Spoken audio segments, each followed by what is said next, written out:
छत्तीसगढ़ विधानसभा के शीतकालीन सत्र का आज तीसरा दिन है और सदन में आज भी कई अहम विषयों पर चर्चा संभव है।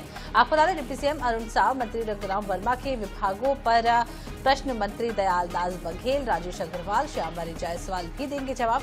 इसके अलावा ध्यानाकर्षण में गूंजेगा औद्योगिक इकाइयों में अव्यवस्था का मुद्दा। नेता प्रतिपक्ष चरणदास महंत, अजय चंद्राकर ने लगाया है ध्यानाकर्षण। सिहावा में 18 शाला भवनों की जर्जर स्थिति का भी मुद्दा है। कांग्रेस विधायक अंबिका मरकाम उठाएंगी मुद्दा। प्रथम अनुपूरक बजट पर सदन में चर्चा भी संभव है। तो खबर आपको बता रहे हैं, जहां सदन में अब चर्चा भी संभव है। आज विधानसभा के शीतकालीन सत्र का तीसरा दिन है, बेहद महत्वपूर्ण है और शिक्षकों की कमी पर हंगामे के आसार आज हैं। सड़क राशन कार्ड के मुद्दे पर सरकार को घेरने की तैयारी है। लोक निर्माण विभाग का ब्यौरा पेश होगा। तो छत्तीसगढ़ विधानसभा की शीतकालीन सत्र के तीसरे दिन आज सदन में माहौल गर्म रहने के आसार हैं। प्रश्नकाल के दौरान शिक्षा, सड़कों की स्थिति, राशन कार्ड और जल जीवन मिशन से जुड़े मुद्दों पर विपक्ष और सत्ता पक्ष विधायक सरकार से सवाल पूछेंगे। इन विषयों को लेकर सदन में जोरदार बहस भी देखने को मिलेगी।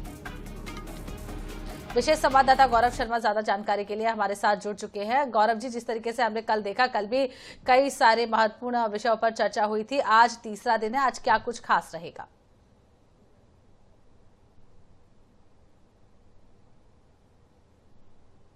छत्तीसगढ़ विधानसभा के शीतकालीन सत्र का आज तीसरा दिन है। आज भी कई मुद्दों पर सदन में महत्वपूर्ण चर्चा होगी।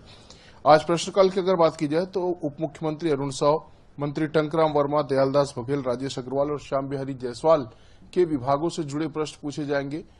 पीडब्ल्यूडी से जुड़ा प्रश्न है, स्वास्थ्य विभाग है, उच्च शिक्षा है, राजस्व विभाग है। इनसे जुड़े जो प्रश्न है बड़ी संख्या में लगाए गए हैं आज विधायकों के द्वारा। इन विषयों पर प्रश्न पूछे जाएंगे। साथ ही साथ ध्यानाकर्षण की अगर बात की जाए तो औद्योगिक इकाइयों में अव्यवस्था का जो मुद्दा है, एक बार फिर से विधानसभा में ध्यानाकर्षण के दौरान गूंजेगा। इस विषय पर पहले भी विधानसभा में चर्चा होती रही है।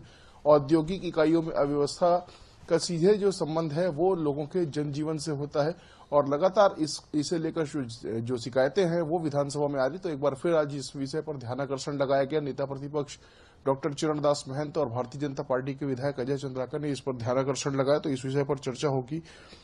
सिहावा में 18 शाला भवनों के जर्जर स्थिति को लेकर विधायक अंबिका मरकाम ने ध्यानाकर्षण लगाया। इस विषय पर भी चर्चा होगी और सदन का ध्यान आकृष्ट करने की कोशिश होगी। साथ ही साथ अनुपूरक बजट जो कल ओपी चौधरी ने पेश की है, वित्त मंत्री ने, उस पर भी आज चर्चा की जो समय है वो तय की गई है। तो आज इस पर भी चर्चा की जाएगी। इस तरह से सदन की जो कार्रवाई है वो कई मायनों में बेहद महत्वपूर्ण भी होगी। और आज भी ये माना जा रहा है कि जिस तरह से कल धान खरीदी के मुद्दे पर विपक्ष की ओर से स्थगन प्रस्ताव लाया गया था, तो आज भी जमीन की गाइडलाइन दर के विषय में या एक अन्य विषय पर जो स्थगन प्रस्ताव है विपक्ष की ओर से लाया जाएगा। तो इस तरह से सत्ता पक्ष और विपक्ष के बीच में हंगामे के आसार आज भी बनेंगे।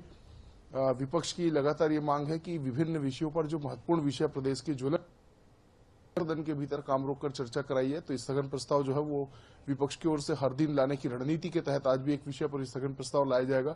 अब ये देखना होगा कि किस विषय पर विपक्ष स्थगन प्रस्ताव लाता है, लेकिन इस पर चर्चा जो है वो आज भी की जाएगी। और साथ ही साथ प्रश्नकाल के दौरान, ध्यानाकर्षण के दौरान भी विभिन्न विषय सदन के पटल पर आएंगे। अनुपूरक बजट पर जब चर्चा की शुरुआत होगी तो सरकार की उपलब्धियों को लेकर, साथ ही साथ विपक्ष जो ज्वलंत मुद्दे उठाना चाहता है, चाहे वो धान खरीदी का विषय हो या जमीन की गाइडलाइन दर का विषय हो, बिजली बिल का विषय हो, इन विषयों पर अनुपूरक बजट पर चर्चा के दौरान भी तीखी बहस देखने मिलेगी। तो कुल मिलाकर बेहद हंगामेदार आज भी विधानसभा का शीत सत्र हो सकता है। बहुत बहुत शुक्रिया गौरव, तमाम जानकारी देने के लिए।